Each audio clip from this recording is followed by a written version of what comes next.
How's it going, everybody? Welcome into this Saturday edition of the Pack-A-Day podcast. My name is Andy Herman. You can always follow me on Twitter at Andy Herman NFL. You can follow the podcast at Pack-A-Day Podcast. Going to be discussing 6 moments for this Packers 2020 season that I feel really shaped the entire outlook of the Packers, how they've performed this season, and hopefully what amounts to a very fruitful playoff and hopefully Super Bowl run for the Green Bay Packers. So I want to go just moment by moment and discuss why I think these moments were so important, how they shaped the Packers, and how I think, it has propelled the Packers and hopefully can propel them moving forward as well. So let's start with number 1. And I think you have to start prior to the season. And I think you have to start with this entire COVID situation in the offseason, not knowing if there's going to be a season, players actually opting out of their contracts and saying, I'm not going to play football this year, and not having fans in the stands and not knowing what anything's going to bring, and not having OTAs, rookie mini camps, any of that. Having a very weird training camp situation.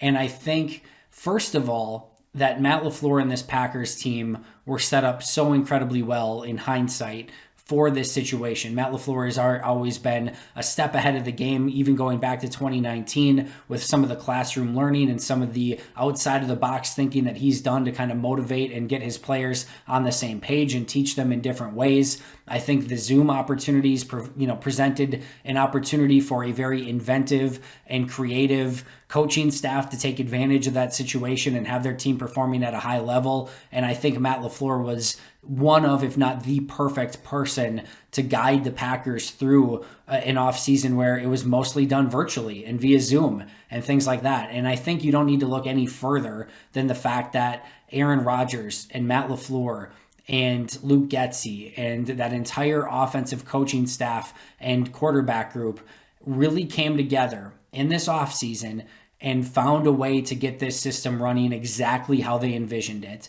And I think that starts with Aaron Rodgers. And I think him buying in to this Matt LaFleur offense and going all in with it. And it goes back to Matt LaFleur listening to what Aaron Rodgers wants to do and figuring out kind of a halfway point, a meeting point in 2019 to figure out how they could start running some of that Matt LaFleur stuff, but make sure that Aaron Rodgers was still comfortable, and then bringing it to the next level in 2020. And I think the interesting thing is I think that additional Zoom time and not necessarily going through the same routine year in and year out for a quarterback that's done this over and over and over, and allowing conversations for Aaron Rodgers. If you've listened to the Pat McAfee show, you know how in tune he is with everything. You know how educated he is. You know he wants to be challenged mentally. I think that gave him a real opportunity to do something different.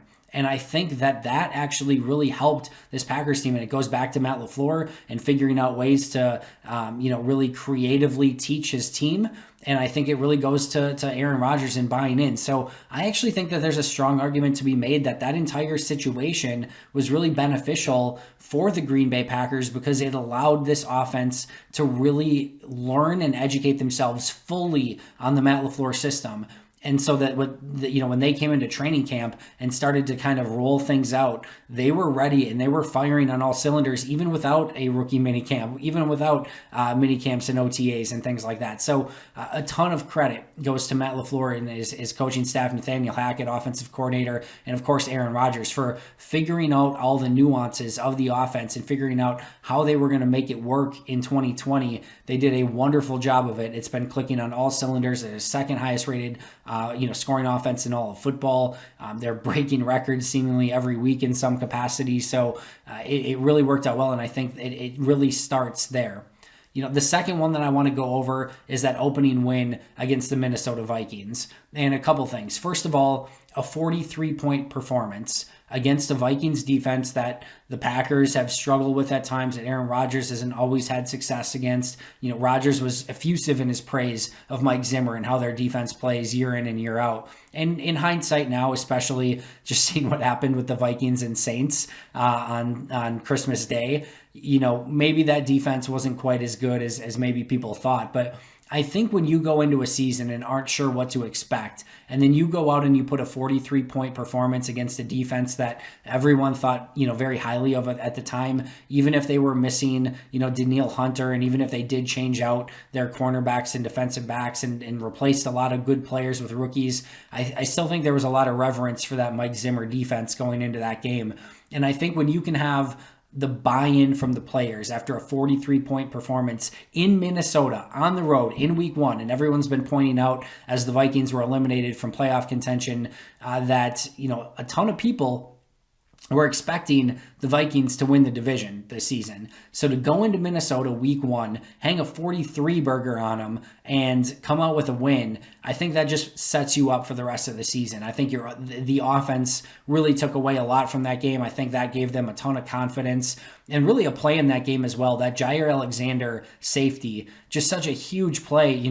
Packers go down and score a field goal if memory serves. Then Dalvin Cook and that Vikings offense drive it right down Green Bay's throat. I think the Packers end up going either 3 and out or punting the ball away in some capacity. And then, the Vikings eventually, they've got a 7-3 lead with the ball. And that Jair Alexander safety really changed everything, and the Packers took complete control of that game after that. Vikings put some points up late, but it was never in question. And I think getting that 43-point performance against the Vikings, divisional game on the road against a team that most people were expecting to win the division, I think that just set the Packers up for success. And all that stuff that just happened in the offseason, all those conversations, all those Zoom meetings, it came to fruition offensively, and I think that really, boosted the offense for the remainder of the season. Next up, it's not a specific moment per se. A lot of it happened in week 1, but it has happened throughout the season, is just the injuries and also the depth and the development of the depth of the offensive line. The Packers went into the season. Billy Turner was going to be the right tackle. He's hurt, I think, the first couple games, at least the first game for sure, but I think it was the first couple games. Lane Taylor goes down in game 1, and then, Rick Wagner's had to move around. David Bakhtiari's missed time. Corey Linsley's missed time.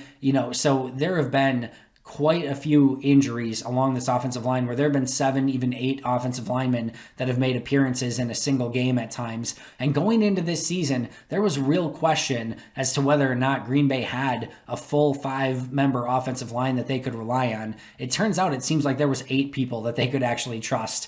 And the offensive line has performed insanely well all season long. Yes, they just had some hiccups against Carolina in pass protection, but that has been by far the exception to the rule. They've kept Aaron Rodgers clean. They've provided running lanes for Aaron Jones and the running backs.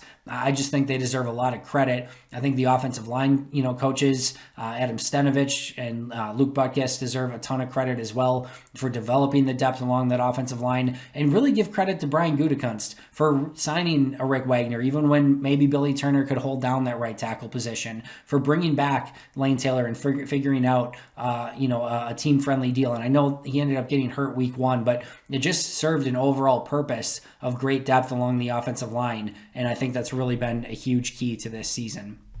All right, number 4 is a legitimate play, and that was Zadarius Smith's forced fumble on Taysom Hill against the Saints, which allowed the Packers to pick up a win on the road against a very, very tough opponent and really gained, what ultimately could be the tiebreaker and the ultimate deciding factor in the Packers getting the number 1 overall seed if things go according to plan these next couple weeks.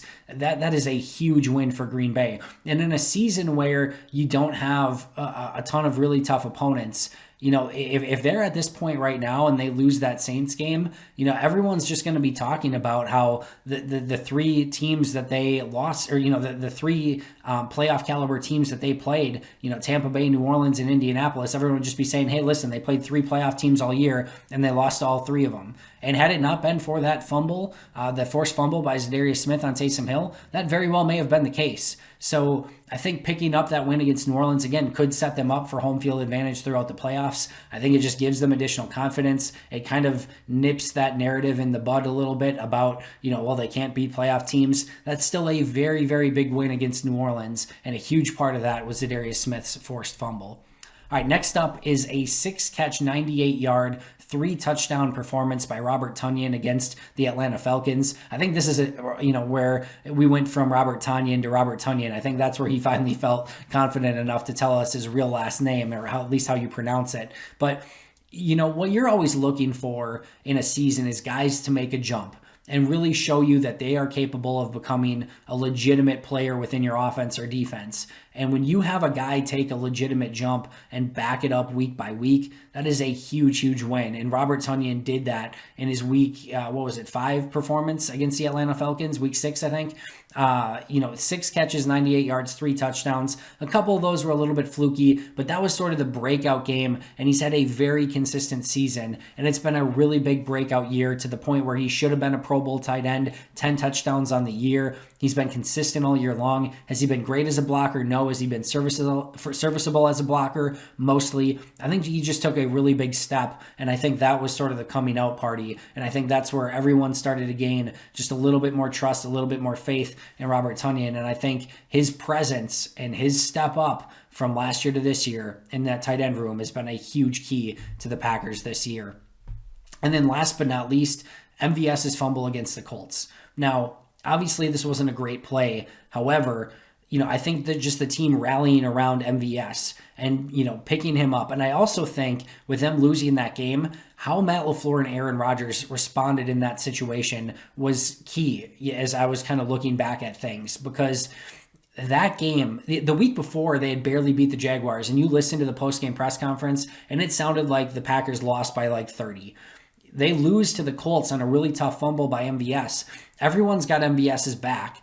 And then not only that, but Aaron Rodgers, Matt LaFleur were very confident and very poised and just, really excited about the Packers' prospects after that game, to the point where you would have swore they won the game.